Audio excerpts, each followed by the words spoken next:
తీసుకొచ్చారు. ఇంకా తీసుకొచ్చిన వెంటనే అవి ముందు ఒక బేషన్లో పెట్టేసి మంచిగా సర్దుతున్నాను. ఈలోపేమో మా మమ్మీ ఒక పీట మీద ముగ్గు అవన్నీ పెట్టారు. ఫ్లవర్స్ అన్నీ చూపించాను కదా, అవి మా గార్డెన్లోవి.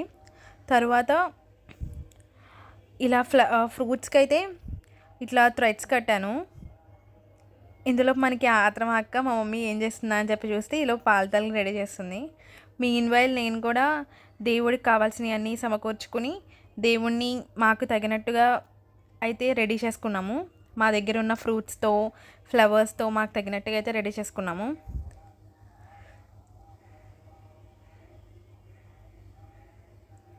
ఇలా చివరిగా మా పేరెంట్స్ అండ్ గ్రాండ్ పేరెంట్స్ యొక్క ఆశీస్సుల్ని తీసుకుని వాళ్ళ బ్లెస్సింగ్స్తో అయితే మా పూజ అయితే ఇలా పూజ కంప్లీట్ అవ్వగానే మా మమ్మీ ఇంకా పంపకాలు అయితే స్టార్ట్ చేశారు.